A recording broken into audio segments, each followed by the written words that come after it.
My name is Thomas Whitaker, and I am the kind of man people rarely notice in a crowded room. I dress simply, I walk quietly, and I rarely draw attention to myself. That's exactly how I prefer it. Over the years, I've learned that the people who talk the loudest often have the least to say, while the ones who stay silent usually hold the deepest truths.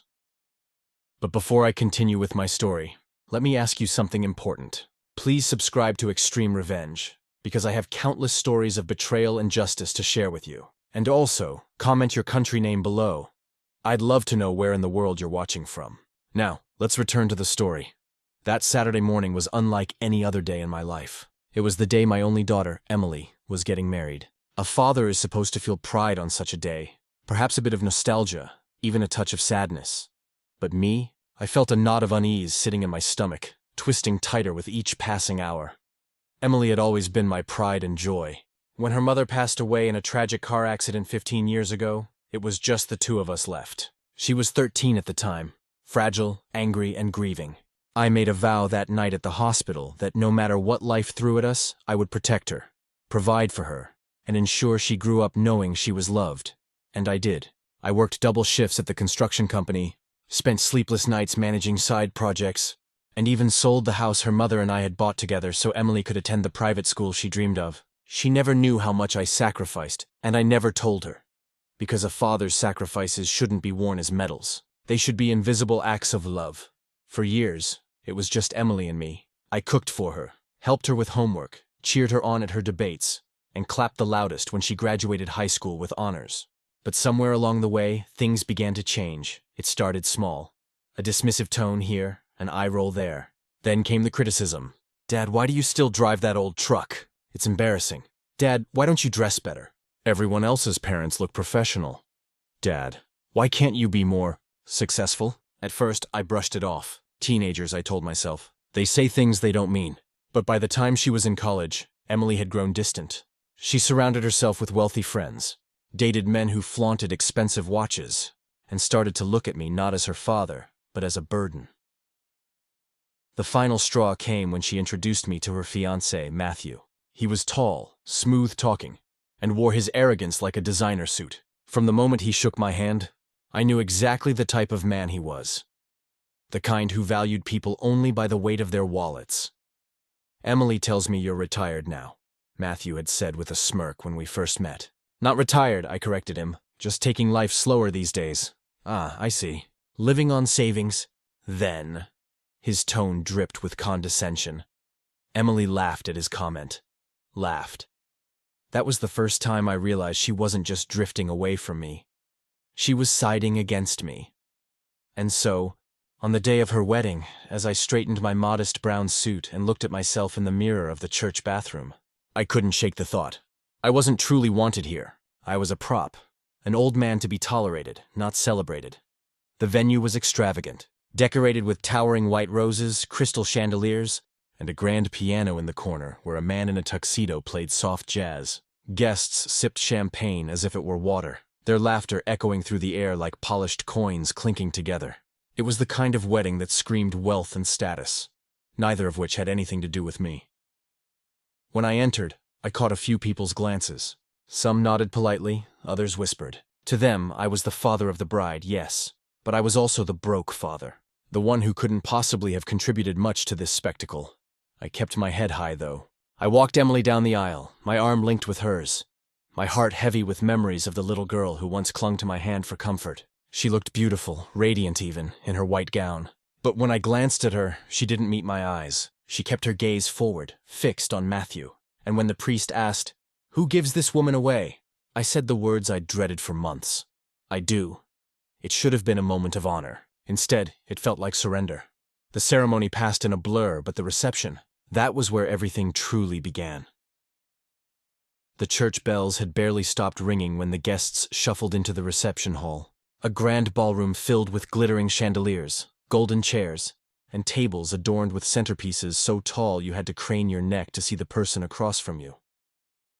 I sat quietly at the head table, across from Emily and Matthew, but it already felt like I didn't belong there. My suit, pressed as it was, looked plain against the sea of designer tuxedos.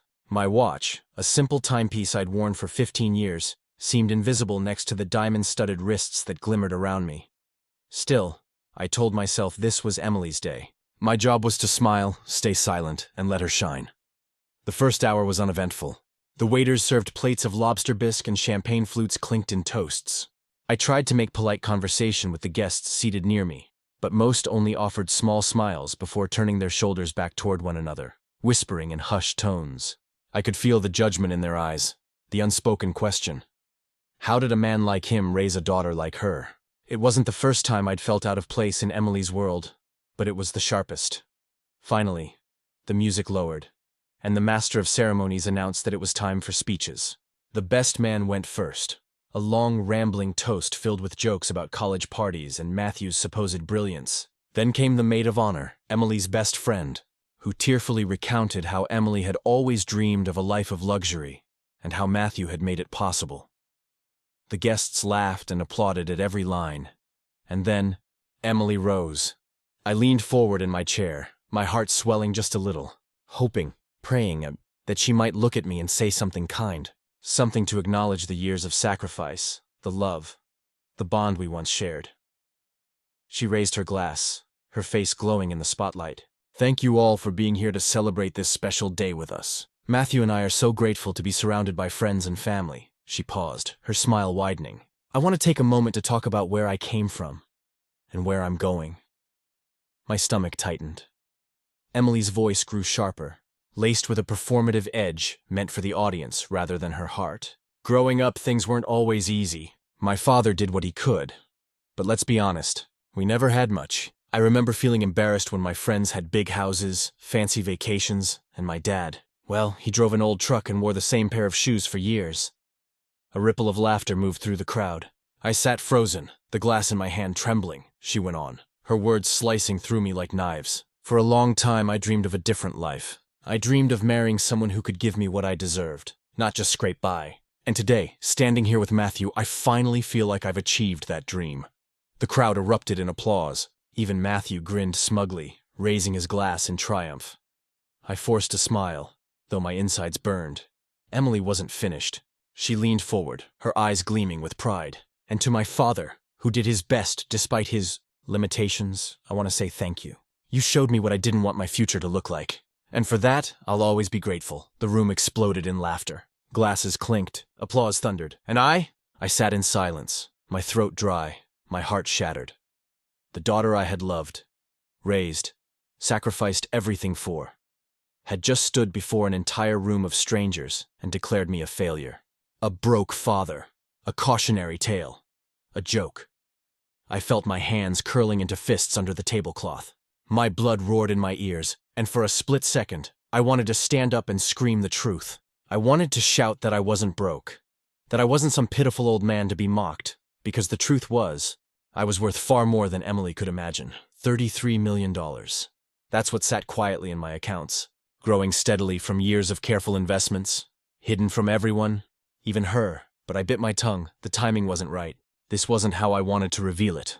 Not yet. Instead, I took a slow sip of water, swallowed the bitter taste of humiliation, and let them laugh. Let them mock. Let them see me as the broke old man with nothing left to offer. Because the deeper the humiliation cut, the sweeter the revenge would taste when the time came. I stayed seated long after the applause died down. Emily had returned to her seat, beaming with pride, basking in the approval of her new in-laws and friends. She didn't look at me once. The hall filled with chatter again, the kind that buzzes like bees in your ears but doesn't land anywhere close to you. I sat like a ghost at that table, invisible, irrelevant, and yet my heart hammered as if I'd just run a mile uphill. My daughter had called me broke.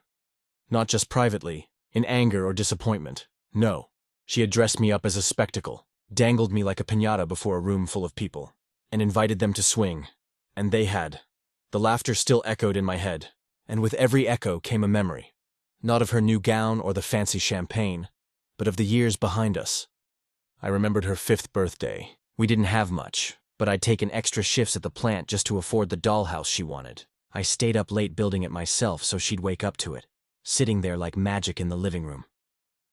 I remembered the nights when I'd go without dinner so she could have enough food on her plate. She never noticed then, how could she? A child eats what's put in front of her. But I noticed, my stomach noticed. I remembered the day she got accepted to her dream college. I cried in the bathroom after reading the tuition letter, not out of pride, but out of terror. How could I pay for this? Yet somehow I found a way. I worked longer hours. I sold the last patch of land my father had left me. I gave up the retirement dreams I'd once carried quietly in my chest. A little fishing boat, a cabin somewhere by the woods, all so Emily could step forward into the world without limits. And here she was, standing tall in a shimmering dress, telling strangers that her father was nothing more than a stumbling block, a man whose limitations taught her what she didn't want. I wanted to scream. Instead, I lowered my head, breathing slowly, steadying myself.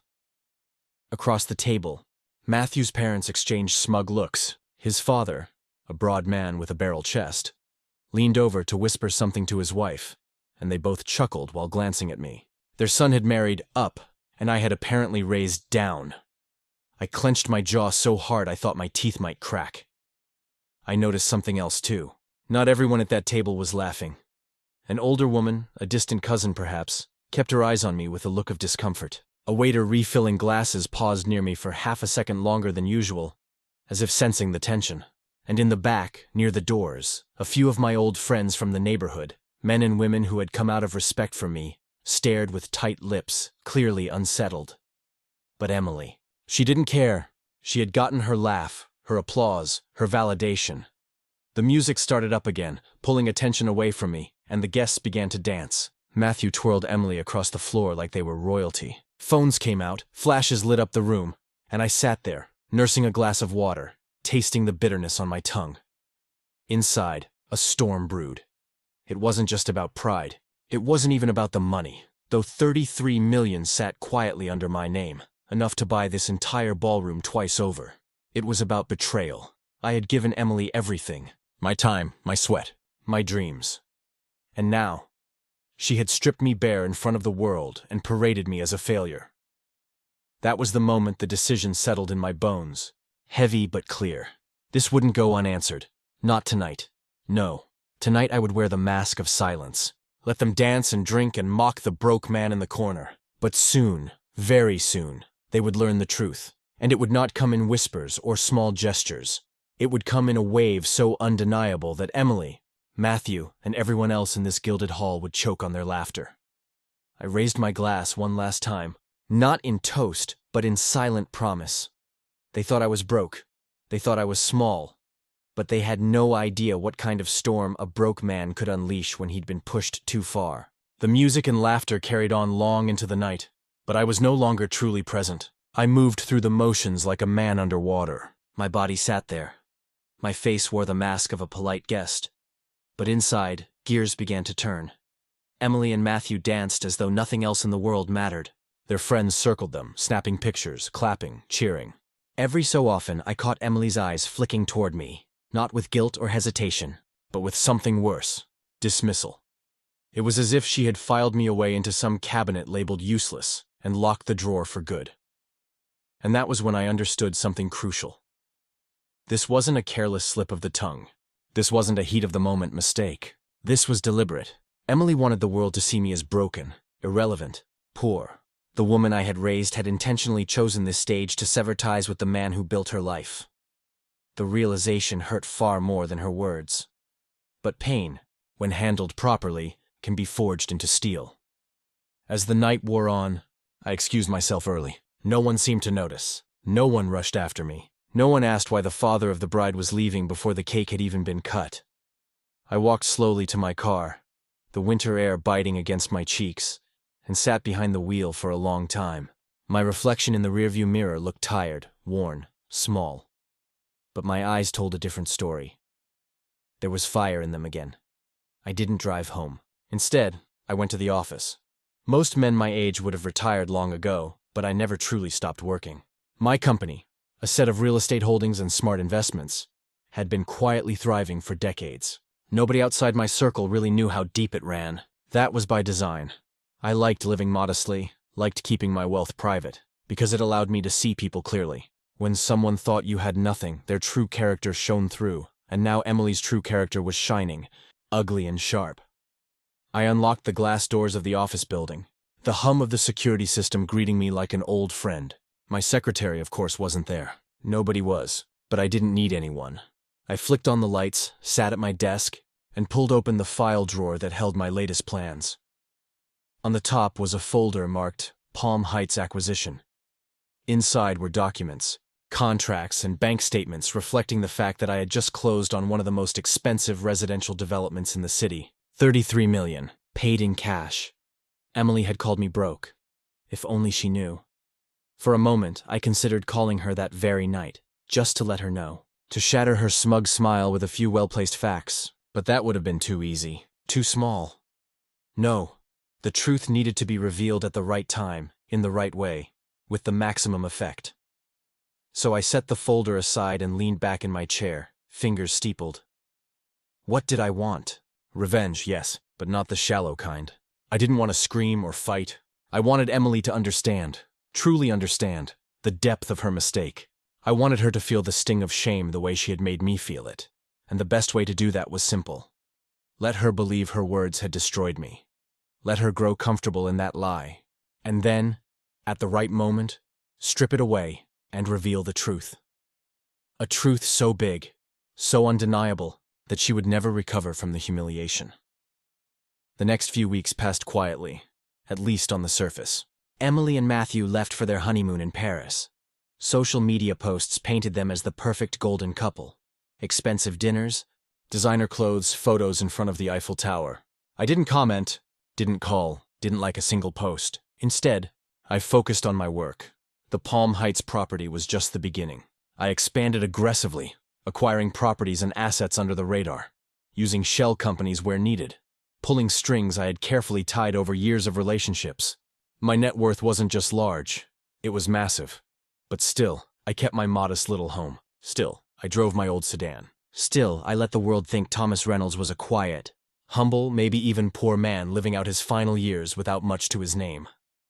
Every time I looked in the mirror, I reminded myself, they must believe the lie before you reveal the truth. It was 2 months later when the perfect opportunity presented itself. Emily and Matthew were hosting a dinner party, a homecoming, celebration of sorts, at Matthew's parents' estate. The invitation arrived in my mailbox with a note that read, "Dad, hope you can make it.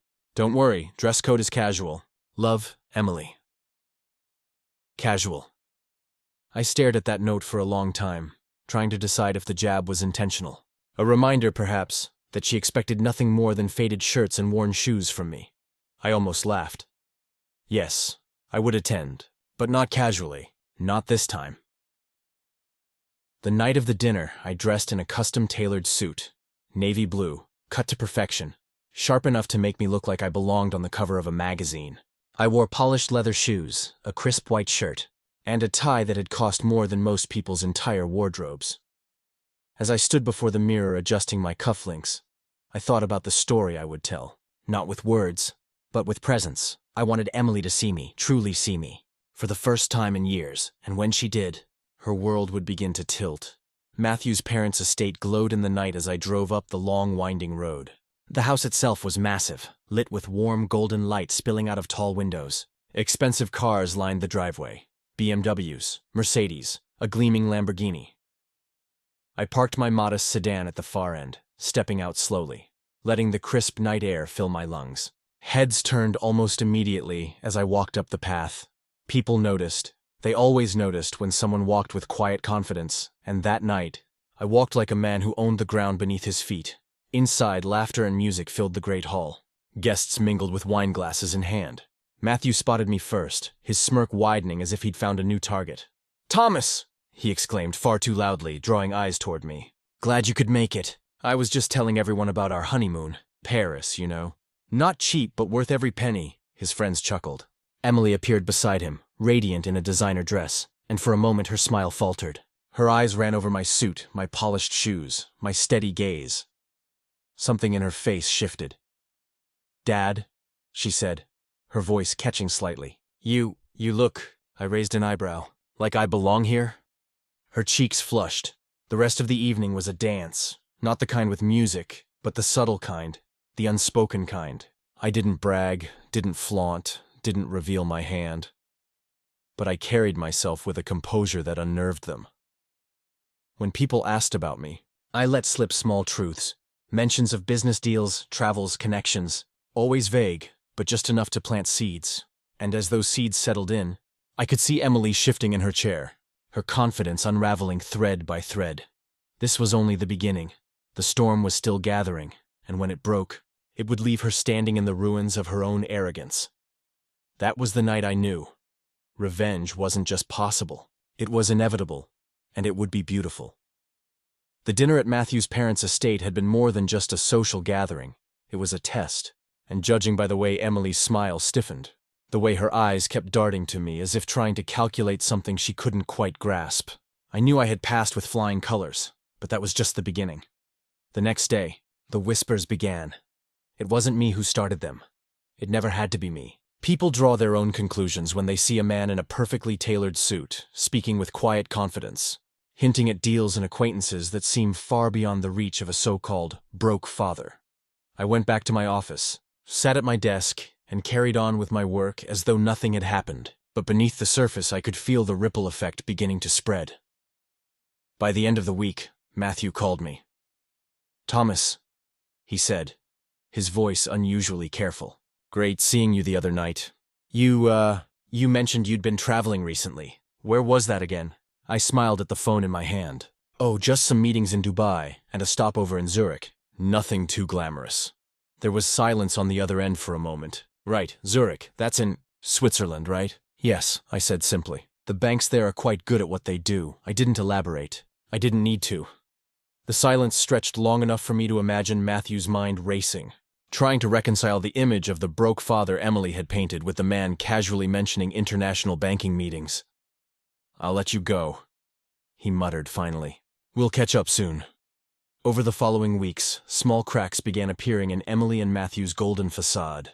Nothing dramatic, nothing public, not yet. But I could see it. The way Matthew's parents spoke to me now with a shade more respect, the way their questions probed delicately at my background, the way Emily seemed to tighten whenever I entered the room. At one point, Matthew's mother leaned across the table during brunch and said, "Thomas, forgive me if I'm prying, but what is it you do exactly? You always seem so composed, so established." I sipped my coffee, let the pause stretch, then gave her a polite smile. "Oh, a bit of this and that. Some property management. Investments. I've been fortunate." Her eyes lit with curiosity, but I changed the subject before she could dig further. Let them wonder. Let the questions fester. That was the art of revenge, not in loud proclamations, but in planting quiet seeds that grew into towering trees of doubt. Meanwhile, Emily's behavior toward me grew stranger. One afternoon, she called unexpectedly. "Dad," she said briskly, skipping past any pleasantries. "I was wondering, did you ever think about putting money into, say, stocks, like Apple or Tesla or something? Matthew and I are looking into investments. And, well, you seem to know a little about it." I nearly laughed at the way she tried to dress the question as casual curiosity. "I've dabbled," I said evenly, "but I prefer more tangible assets. Land, buildings, things with weight. I like to be able to touch what I own." "Oh." There was a flicker of disappointment in her voice. "Well, I just thought, never mind. Anyway, how are you?" "I'm well, thank you." She hung up soon after, but I could feel it. The shift. She was beginning to suspect that perhaps, just perhaps, she had misjudged me. But suspicion wasn't enough. No, I wanted certainty. I wanted her to stand in front of the world, with no shadows to hide in, and realize that the father she had humiliated wasn't just wealthy. He was wealthier than anyone in that room could have imagined. The opportunity came sooner than I expected. Matthew was launching a new business venture, a luxury lifestyle app designed for high-net-worth individuals. He invited me to the launch party, held at a downtown hotel ballroom packed with entrepreneurs, investors, and influencers. It was meant to be his shining moment. For me, it became the perfect stage. When I arrived, Matthew greeted me with exaggerated cheer, clearly hoping to impress. "Thomas, glad you could make it. Tonight's going to be huge. Some of the biggest names in tech are here." I nodded politely, glancing around the room at the sea of tailored suits and glittering dresses. These were people who lived for appearances, who measured worth by the weight of a watch or the cut of a suit. Perfect. I made my way through the crowd, engaging in light conversation here and there, dropping just enough to spark curiosity without ever explaining outright. A man in a gray suit asked where I lived. Just a modest place on the edge of town, I said. Though I spend more time in Palm Heights these days. His brows shot up. Palm Heights? Yes, I interrupted gently. A fine property. Quite relaxing. He pressed for details, but I excused myself, leaving him whispering to his companion. By the end of the night, I could feel the shift in the room. Eyes lingered on me longer. Conversations hushed as I passed. My presence had become a puzzle everyone wanted to solve. And right there, in the corner of the ballroom, I saw Emily watching me. Her glass of champagne trembled ever so slightly in her hand. After the speeches and applause, Matthew introduced his app with all the bravado of a man convinced he was destined for greatness. The crowd clapped, investors murmured, deals were hinted at, and then someone, I'll never know who, asked the question that tipped everything over. "Mr. Reynolds," a voice called from across the room, "would you ever consider investing in something like this? You strike me as the kind of man who could bring real weight to a project." The room stilled. Every eye turned to me. Even Matthew froze, waiting. I let the silence linger, then smiled faintly. "I don't usually invest in apps," I said calmly. "But when I do invest, I prefer projects that last, things with legacy. After all, 33 million doesn't stretch far if you waste it on something fleeting, does it?" The words slipped out smooth as silk, and then they hit. 33 million. The room rippled with whispers. Heads turned. Glasses froze midway to lips. Emily's face went pale. Matthew's jaw dropped, and just like that, the seed I had nurtured finally split open, revealing the truth inside. But this was only the first crack. The full collapse, the true revenge, was still to come.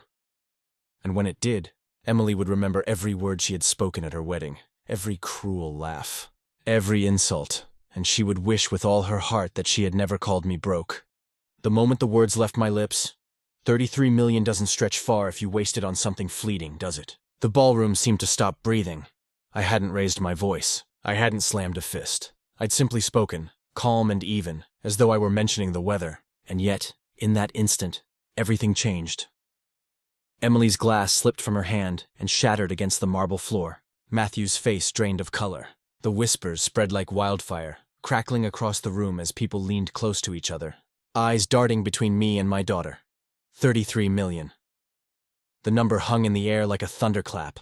I didn't stay long after that. I offered a polite smile, shook a few hands, and excused myself before the storm fully broke. The last thing I saw before I walked out the doors was Emily, staring after me with wide, hollow eyes, her mouth working as though she wanted to speak but couldn't find the words.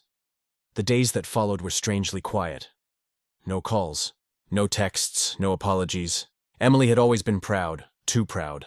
And Matthew, I suspected, was too busy trying to figure out how to turn the situation to his advantage. But silence, too, can be telling, because silence means fear. Silence means they're scrambling behind closed doors, whispering late into the night, trying to rewrite the narrative they'd built on my back.